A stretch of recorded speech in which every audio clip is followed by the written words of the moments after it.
আমার অন্তরের অন্তঃস্থল থেকে জানাচ্ছি আন্তরিক শুভেচ্ছা এবং মুবারকবাদ। আহলান ওয়া সাহলান ওয়া মারহাবান বিকুম ফি হাযাল লিকা আত-তাইয়িব আল মুবারাক।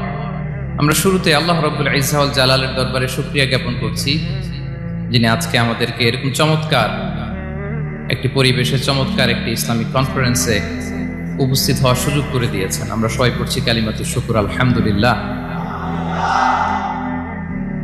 আল্লাহ রাব্বুল ইজ্জা ওয়াল জালালের দরবারে শুকরিয়া জ্ঞাপনের পাশাপাশি আমি আজকের প্রোগ্রামের যারা অর্গানাইজিং কমিটি তাদেরকে অন্তরের অন্তঃস্থল থেকে ধন্যবাদ জানাতে চাই। এরকম চমৎকার একটি পরিবেশ, চমৎকার একটি ভ্যানিউতে এই ইসলামিক কনফারেন্সের আয়োজন করবার জন্য। সম্মানিত সুধী, আমরা এই পৃথিবীতে খুব অল্প একটা সময়ের জন্য, একটা ট্রানজিট পিরিয়ড কাটানোর জন্য বেসিকলি আমরা এই পৃথিবীতে এসেছি। আমরা কি চিরকাল এই পৃথিবীতে থাকবো বলেন তো? না, একটা ট্রানজিট পিরিয়ডে আমরা এসেছি, আবার চলে যেতে হবে। এই যে আমাদের জীবন, এই জীবনের জন্য বিপদ, আপদ, পরীক্ষা, স্ট্রাগল এটা অনিবার্য, এটা হবে। বিপদ নাই, কষ্ট নাই, আপদ নাই, অনিশ্চয়তা নাই, স্ট্রাগল নাই, এমন কি কেউ আছে এখানে? কেউ কি হাত তুলে বলতে পারবেন যে হুজুর আমার জীবনে কোনো বিপদ নাই, অথবা আমার জীবনে কোনো দুঃখ নাই, কষ্ট নাই, কোনো স্ট্রাগল নাই, কোনো রিস্ক নাই? এরকম সৌভাগ্যবান কেউ আছেন এখানে? তাহলে জীবনের জন্য পরীক্ষা এটা অনস্বীকার্য, হবেই হবে পরীক্ষা। পৃথিবীর জীবনটাই এমন, এভাবেই এই লাইফকে ডিজাইন করা হয়েছে। পরীক্ষা থাকবে, এখানে বিপদ থাকবে, এগুলো উত্তীর্ণ হয়ে আপনাকে যেতে হবে। চির সুখ, চির শান্তি এটাই পৃথিবীতে হয় না। চির সুখ এবং চির শান্তির জায়গা হচ্ছে জান্নাত। চির সুখ এবং চির শান্তি কোথায়? এটা জান্নাতের বৈশিষ্ট্য। চির সুখ, চির শান্তি, টেনশন নাই, ঝামেলা নাই, পরীক্ষা নাই, বিপদ নাই, রিস্ক নাই, স্ট্রাগল নাই। এটা হচ্ছে দ্য ফিচার্স অফ জান্নাত, জান্নাতের ফিচার। কিন্তু সমস্যা বাদে তখন যখন জান্নাতের ফিচার আমরা দুনিয়ায় খুঁজি, যেটা পাবো আমরা জান্নাতে, এটা খুঁজি কোথায়? এই তখনই সমস্যা বাদে। And this is the main problem. এটাই বড় সমস্যা। এই সমস্যার সমাধান কোথায়, এটা নিয়ে আজকে আমি কিছু কথা অ্যাড্রেস করবো ইনশাআল্লাহ। তো তাহলে আসুন শুনি জান্নাতের ফিচার কি। জান্নাতের কমন একটা ফিচার হচ্ছে জান্নাতে there will be no sickness in paradise. জান্নাতে কোনো অসুস্থতা থাকবে না, চিরসুস্থ। সুবহানাল্লাহ পড়েন। চিরসুস্থ, চির সবল, কেউ অসুস্থ হবে না জান্নাতে। জান্নাত হবে অ্যান্টি এইজিং, জান্নাতে বয়স বাড়বে না কারো। চির যৌবনা, চির যুবক, অ্যান্টি এজিং। আপনারা জানেন যে বর্তমান পৃথিবীতে অ্যান্টি এজিং ক্রিম পাওয়া যায় না? ক্রিম, কথা বুঝতেছেন? অ্যান্টি এজিং ক্রিম পাওয়া যায়। তারা বলে এই ক্রিম মাখলে চামড়ায় ভাঁজ পড়ে না। এটার দাম আছে কিন্তু অনেক। অ্যান্টি এজিং ক্রিম লাগায়, শ্যাম্পু ইউজ করে, অ্যান্টি এজিং অয়েল আছে, এটা দিলে নাকি চামড়ায় ভাঁজ পড়ে না।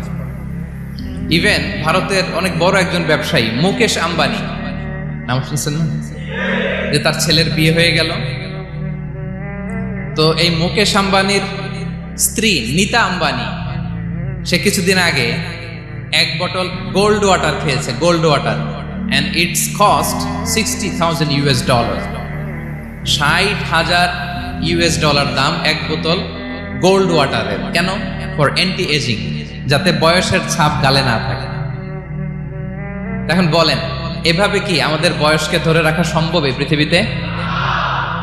সম্ভব না, কারণ এই ফিচারটা দুনিয়ার ফিচার না, এটা জান্নাতের ফিচার। সুবহানাল্লাহ পড়েন। তাহলে জান্নাতে কেউ অসুস্থ হবে না। জান্নাত হবে চির যৌবন, চির যৌবনা। ওখানে আমরা যুবক থাকবো, প্রত্যেকে 33 বছরের যুবক যুবতী হয়ে জান্নাতে ঢুকবো। বিষ্ণু ইসলাম বলেন, আহলুল জান্নাতি জুরদা ওয়া মুরদা ওয়া আবনাউ 30 ওয়া 30। জান্নাতে যারা যাবে শুভ্র দাড়িবিহীন, প্রত্যেকে হবে 33 বছর বয়সের। ওই যে 33 বছর বয়সে একবার ঢুকলেন, আর বয়স বাড়বে না, ওইটাই চিরকাল ওই বয়স পাবে। জান্নাতের আরেকটা ফিচার হচ্ছে নো ফ্রাস্ট্রেশন, কোনো চিন্তা নাই, দুশ্চিন্তা নাই, হাইপার টেনশন নাই, সজীব, প্রাণবন্ত। সুবহানাল্লাহ। জান্নাতের আরেকটা ফিচার হচ্ছে there is no expiry date in জান্নাত। এক্সপায়ারি ডেট আছে? জান্নাতে যে ঢুকবো 7 দিনের জন্য চেক ইন, নাকি চেক ইন কয় দিনের জন্য? 7 দিন 10 দিন পরে চেক আউট করে ফেলবে এরকম? নো এক্সপায়ারি ডেট, আজীবন। একবার এন্ট্রি পেলে বের হওয়ার টেনশন নাই। আল্লাহু আকবার। তাহলে no expiry date, rather it's eternal, আজীবন থাকবেন, খালিদিনা ফিহা, চিরকাল থাকবেন। এবং জান্নাতের সবচাইতে গুরুত্বপূর্ণ ফিচার হচ্ছে there will be no death in জান্নাত। জান্নাতে আপনার আর মৃত্যু হবে না, মৃত্যুর বিদায় হবে। তার মানে আপনি অমর হবেন। তাহলে আপনি চির সুস্থ, চির সবল হবেন জান্নাতে, চির যুবক থাকবেন, প্রাণবন্ত থাকবেন, আপনি অমর হবেন, আপনি জান্নাতে মরবেন না। জান্নাতীরা যখন জান্নাতে যাবে ফেরেশতারা ডেকে বলবে, ইয়া আহলাল জান্নাতি ইন্না লাকুম আন তাসিহু ফালা তাসকামু আবাদা। জান্নাতীরা চিরকাল সুস্থ থাকবা, অসুস্থ হবা না। ইন্না লাকুম আন তাশিব্বু ফালা তাহরামু আবাদা, তোমরা শাবাব থাকবা, বুড়া হবা না। ওয়া ইন্না লাকুম আন তাহইয়াউ ফালা তামুতু আবাদা, চিরকাল বেঁচে থাকবা, মরবা না। এবং সেদিন জান্নাতে মৃত্যু দেয়া হবে, মৃত্যু দেয়া হবে। ইউতাল মাউতু বিকাবশিন আমলাহ, একটা ছাগলের আকৃতিতে মৃত্যুকে আনা হবে। ফায়ুযবাহুল মাউত, মৃত্যুকে জবাই দেয়া হবে। এবার জান্নাতীরা তাকিয়ে থাকবে, ফেরেশতারা বলবে, ইয়া আহলাল জান্নাতি খুলুদুন ফালা মাউত, এ জান্নাতীরা চিরকাল এই জান্নাতে থাকবে।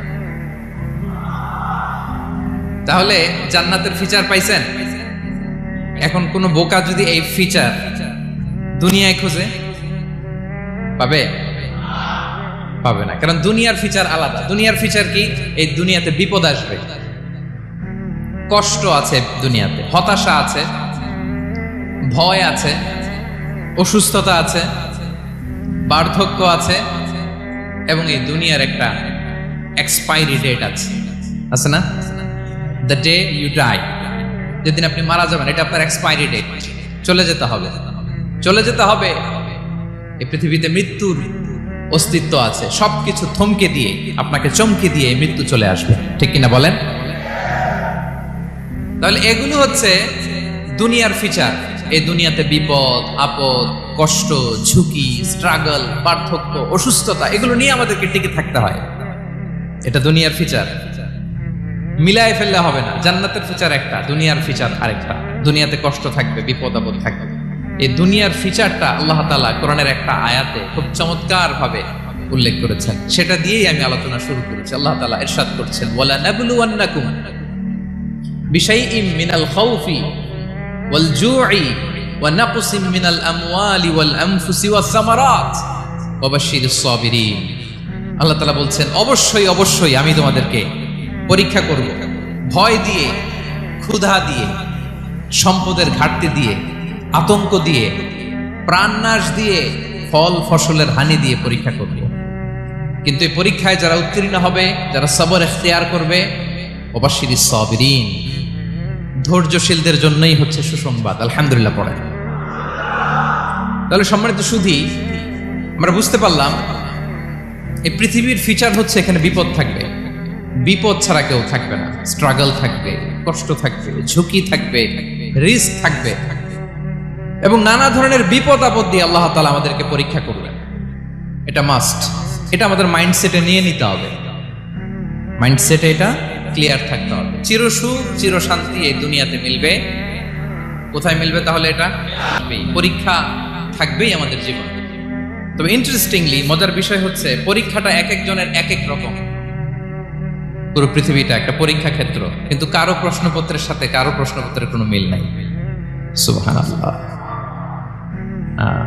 আমার পরীক্ষা একরকম, আপনার পরীক্ষা আরেক রকম, ওই ভাইয়ের পরীক্ষা আরেক রকম, ওনারটা আরেক রকম। সবাই পরীক্ষার্থী, কিন্তু কারো প্রশ্নপত্রের সাথে কারো প্রশ্নপত্রের কোনো মিল নাই। কারোর জন্য পরীক্ষা হচ্ছে সে খুব অসুস্থ, প্রচন্ড অসুস্থতা, তার জন্য পরীক্ষা। ক্যান্সারের রোগী, দুরারোগ্য ব্যাধি, ডক্টর বলছে 4th স্টেজে চলে আসছে, কয়েক মাস বাঁচতে পারে, এটা তার জন্য পরীক্ষা। আবার কারো দেখবেন যে খুব একটা অসুস্থতা নাই, অসুস্থতার ঝামেলা নাই, কিন্তু তার দারিদ্রতা আছে, তার আর্থিক অনটন, এটা তার জন্য পরীক্ষা। আবার কারো দেখবেন অসুস্থতাও নাই, দারিদ্রতাও নাই, তার দাম্পত্য জীবনের সমস্যা আছে না নাই? অনেকের দেখবেন এগুলো কোনোটাই সমস্যা না, তার ছেলে কথা শোনে না, মাদকাসক্ত। আহা, মাদকাসক্ত, রিহ্যাবে পাঠায়, আবার আসে, আবার গাঁজা খাওয়া শুরু করে, আছে না নাই বলেন? অনেকের দেখবেন মেয়ে বাবার কথা শোনে না। আবার অনেকের দেখবেন যে ব্যবসায় সমস্যা, লসের পর লস, লাভ উঠাতে পারে না। তাহলে পরীক্ষা ছাড়া, বিপদ আপদ ছাড়াই দুনিয়াতে কেউ নাই, কেউ নাই প্রিয় ভাই। এটা আমাদের মাথায় রাখতে হবে। পরীক্ষা আপনাকে দিতেই হবে, পরীক্ষা দিয়ে দিয়েই নিজেকে প্রমাণ করতে হবে। আর এক একজনের পরীক্ষাটা এক এক রকম, কারো পরীক্ষার সাথে কারো পরীক্ষার কোনো মিল থাকবে না। তো মাঝে মাঝে আমরা এটা ভুলে যাই। আল্লাহ তাআলা কালামে পাকে রিমাইন্ডার দিয়ে আমাদেরকে স্মরণ করিয়ে দিতে চান যে এই পৃথিবীতে আসলে তোমরা এসেছো পরীক্ষা দিতে। এটাই জীবনের বড় বাস্তবতা। আমাদের জীবনে যত হতাশা, আমাদের জীবন নিয়ে যত অভিযোগ, আমাদের মনে যত কষ্ট, আমাদের হৃদয়ের ভেতরে যত অস্থিরতা, তার মূলে হচ্ছে এই সমস্যা যে আমরা ভুলেই গেছি আমরা পরীক্ষা দিতে আসছি।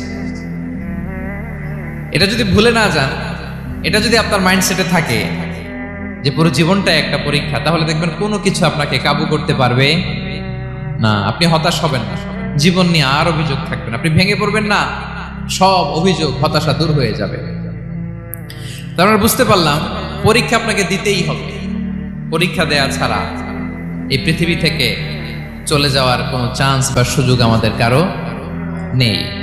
সূরাতুল আনকাবুতে আল্লাহ তাআলা এই কথাটা আরো চমৎকার ভাবে বলেছেন। আল্লাহ তাআলা ইরশাদ করছেন, আহাসিবান নাসু আইয়ুতরাকু আইয়াকুলু আমান্না ওয়া হুম লা ইফতানুন ওয়ালাকাদ ফাতান্নাল্লাযীনা মিন ক্বাবলিহিম ফালা ইয়া'লামান্নাল্লাহু আল্লাযীনা সাদাকু ওয়ালা ইয়া'লামান্নাল কাযিবিন। আল্লাহ বলেন, মানুষ কি ভেবেছে সে শুধু বলবে আমি ঈমানদার আর তাকে আমি জান্নাতে ঢুকাই দিব? না, কখনো না, কোশ্চিন কালেও না। বরং পূর্ববর্তীকালে যারা পৃথিবীতে এসেছিল তাদেরকে আমি পরীক্ষায় নিয়েছি, পরীক্ষা করেছি, এবং তাকেও ঈমানের প্রশ্নে সে সত্যবাদী না মিথ্যাবাদী পরীক্ষা দিয়ে দিয়ে নিজেকে প্রমাণ করতে হবে। ঠিক কিনা বলেন? পরীক্ষা দিয়ে আপনাকে প্রমাণ করতে হবে। এবং এই পরীক্ষার ব্যাপারটা, এটা যে শুধু আমরা সাধারণ মানুষ আমাদের জীবনে দুঃখ বিপদ পরীক্ষা এমনটা না। এই পৃথিবীর সবচাইতে শ্রেষ্ঠ মানুষ যারা ছিলেন তাদেরকে আল্লাহ পরীক্ষা নিয়েছেন। বলেন তো এই পৃথিবীতে সবচাইতে শ্রেষ্ঠতম মানুষ কারা? সবচাইতে শ্রেষ্ঠ ভালো মানুষ কারা ছিল পৃথিবীতে? বলেন তো নবীরা। আওয়াজ করে বলেন তো কারা? আওয়াজ করে বলেন তো কারা? বলেন তো নবীদের জীবনে পরীক্ষা ছিল কি ছিল না? হ্যাঁ ছিল। বেশি না কম? বিষ্ণু ইসলামকে জিজ্ঞাসা করা হলো, আইয়ুন নাসি আশাদ্দু বালাআন ইয়া রাসূলুল্লাহ, হে আল্লাহর রাসূল এই পৃথিবীতে কাদের জীবনে পরীক্ষা বেশি? বিষ্ণু ইসলাম বললেন, আল আম্বিয়া, নবীদের জীবনে। আল আম্বিয়া সুম্মাল আমসাল ফাল আমসাল, সবচাইতে জীবনে পরীক্ষার সম্মুখীন সবচাইতে বেশি হয়েছেন নবীরা। তারপরে নবীদের পরবর্তী অবস্থান যাদের, সিদ্দিকিন যারা, সোহাদা যারা, সলিহিন যারা, আল্লাহওয়ালা যারা, তাদের জীবনে পরীক্ষা বেশি। ইউবতালার রাজুলু আলা হাসাবি দীনি, ব্যক্তির দিনদারি যত বেশি তার জীবনে আল্লাহর পরীক্ষাও তত বেশি। আপনি আল্লাহওয়ালা হবেন, আপনার জীবনে পরীক্ষাও অনেক বেশি। এজন্য ইমানদার হওয়া যেমনি মর্যাদার, ইমানদারের জীবনে পরীক্ষাও হবে অনেক বেশি। এবং পরীক্ষা যত বড়, খেয়াল রাখতে হবে, মন খারাপ করার কোনো সুযোগ নেই। পরীক্ষা যার জীবনে যত বড়, সেটাতে সফল হতে পারলে ওটার প্রতিদানও বড়। পরীক্ষা যত বড়, এটাতে সাকসেস হইতে পারলে এটার রিওয়ার্ডও তত বড়। বিষ্ণু ইসলাম বলেন, ইযামুল জাযাই মাআ ইযামিল বালা, বালা যত বড় জাযাও তত বড়, প্রতিদানও তত বড়। আপনারা নবীদের জীবনে যদি খেয়াল করেন, দেখবেন যেই নবীর জীবনে পরীক্ষা যত বেশি, সেই নবীর জীবনে সফলতাও তত বেশি। সাইয়েদনা ইব্রাহিম আলাইহিস সালামের কথাটা একটু খেয়াল করেন তো, বলেন তো ওনার জীবনে পরীক্ষা কেমন ছিল? বেশি না কম? ওনার জীবনের পরীক্ষা থেকেই তো আমরা এই শব্দটা ব্যবহার করি, আমরা বলি অগ্নি পরীক্ষা। কি বলি? মানে আগুনে নিক্ষেপ করা হয়েছে সাইয়েদনা ইব্রাহিম আলাইহিস সালামকে। তো তাও স্বাভাবিকভাবে না, উলঙ্গ করে, ন্যাকেট করে ওনাকে অপমানিত করবার জন্য ওনার গায়ের জামা কাপড় খুলে উলঙ্গ অবস্থায় আল্লাহর খলিল সৈয়দনা ইব্রাহিম আলাইহিস সালামকে অগ্নিকুণ্ডে নিক্ষেপ করা হয়েছিল। এরকম এক্সপিরিয়েন্স এই অডিটোরিয়ামের ভেতরে আমাদের কখনো হয়েছে? তাইলে সাধারণ মানুষের জীবনের পরীক্ষা আর নবীদের জীবনের পরীক্ষার মধ্যে পার্থক্য আছে না নাই? ওই পরীক্ষায় উনি পাশ করে ফেললেন। 86 বছর পর্যন্ত আল্লাহর কাছে দোয়া করলেন, আল্লাহ আমাকে একটা নেককার সন্তান দাও। আল্লাহ সন্তান দেয় না। 86 বছর পরে আল্লাহ তাআলা সৈয়দনা ইব্রাহিম আলাইহিস সালাম এবং হাজারের ঘরকে উজালা করে সন্তান দিলেন। সৈয়দনা ইসমাঈল আলাইহিস সালাম পৃথিবীতে আসলেন কত বছর বয়সে? 86 বছর বয়সের এখানে কেউ আছেন? হ্যাঁ, আছি আমরা? কেউ নাই। 86 বছর বয়সে প্রথম সন্তান পেয়েছে। তাদের ঘরকে উজালা করে আল্লাহর নবী সৈয়দনা ইসমাঈল আলাইহিস সালাম আসলেন। এবার আল্লাহ বললেন, যাও স্ত্রীকে আর এই কলিজার টুকরা সন্তানকে থাকো তো প্যালেস্টাইনে, প্যালেস্টাইন থেকে ১,৫০০ কিলোমিটার দূর দ্য ব্যারেন ল্যান্ড, ওই মক্কার ধুধুমরু প্রান্তরে রেখে আসো, যেখানে কেউ নাই, মানুষ নাই, গাছ নাই, পাখি নাই, পানি নাই, যাও রেখে আসো। আচ্ছা বলেন তো, ৮৬ বছর পরে যে লোকটা সন্তান পেল, বুঝে শুনে উত্তর দিয়েন, ৮৬ বছর পরে যে লোকটাকে আল্লাহ তাআলা সন্তান দিল, তার হৃদয়ে ওই সন্তানের জন্য মায়া বেশি না কম? এমনি তো আমাদের প্রথম সন্তানের হিস্ট্রিটা একটু খেয়াল করেন তো। প্রথম আমাদের যে মেয়ে হয়েছিল বা যাদের ছেলে হয়েছিল, তার প্রতি আদর, সোহাগ, দরদ, ভালোবাসা, আল্লাহ কত ছিল। আর ৮৬ বছর বয়স আল্লাহ তাআলা ওনাকে সন্তান দিলেন, দিয়ে বললেন যাও হাজারকে আর ইসমাঈলকে মক্কার ধুধুমরু প্রান্তরে রেখে আসো। আল্লাহ তাআলা বলতে দেরি, চলে যেতে দেরি নাই, মুহূর্তে উনি রওনা হয়ে গেলেন। সুবহানাল্লাহ পড়বেন না? রেখে আসলেন মক্কার ধুধুমরু প্রান্তরে। এবার আল্লাহ বললেন, যাও রিটার্ন ব্যাক টু প্যালেস্টাইন, প্যালেস্টাইনে চলে যাও। চলে গেলেন, হৃদয়টা ভেঙে খান। অনেক বছর পরে আল্লাহ তাআলা আবার অনুমতি দিলেন, যাও এবার ছেলেকে দেখে আসতে পারো, যাও প্যালেস্টাইন থেকে আবার মক্কায় যাও। সাইয়েদনা ইব্রাহিম আলাইহিস সালাম প্যালেস্টাইন থেকে আবার ১,৫০০ কিলোমিটার পথ পাড়ি দিয়ে, এখনকার মতো ফ্লাইটে যায় না, গাড়িতেও না, উটে করে। কিসে করে? উনি যে কতবার মক্কা থেকে ফিলিস্তিন এসেছেন আর গিয়েছেন, কোনো ইয়ত্তা নাই, হিসাব নাই। গেলেন, এবার ছেলেটা হাঁটতে পারে, দৌড়াতে পারে, একটু একটু কথা বলতে পারে, আব্বু আব্বু ডাকতে পারে। কেমন মায়া লাগে বলেন তো? মায়া ভালোবাসায় যখন টইটম্বুর, ঠিক ওই মুহূর্তে আল্লাহ বললেন, ছেলেকে জবাই করো ছেলেকে। আল্লাহ তাআলা বলতে দেরি করেছেন, আল্লাহর আদেশ পালনে ১ সেকেন্ডও তিনি দেরি করেন নাই। ছুরি চালালেন, জান্নাত থেকে দুম্বা নিয়ে আসা হলো। এভাবে আল্লাহর নবী ইব্রাহিম আলাইহিস সালাম ওনার জীবনের প্রতিটি ক্ষেত্রে যেখানে আল্লাহ তাআলা ওনাকে পরীক্ষা নিয়েছেন, উত্তীর্ণ হয়েছে। এবং দেখেন ওনাকে আল্লাহ তাআলা কি উপহার দিলেন। আল্লাহ তাআলা ওনাকে খলিলুল্লাহ উপাধি দিলেন, আল্লাহর বন্ধু। সুবহানাল্লাহ বলেন। আল্লাহ তাআলা বলছেন, ওয়া ইযিবতালা ইব্রাহিম রাব্বুহু বিকালিমাতিন ফাআতাম্মাহুন ক্বালা ইন্নী জাঈলুকা লিন-নাসি ইমামা। আল্লাহ অনেকগুলো পরীক্ষা নিয়েছিলেন সাইয়েদনা ইব্রাহিম আলাইহিস সালাম, প্রতিটা পরীক্ষায় সাকসেসফুলি পাস করেছেন, গোল্ডেন এ প্লাস। আল্লাহ বলেন, ইন্নী জাঈলুকা লিন-নাসি ইমামা, I'm gonna make you the leader for the entire human being.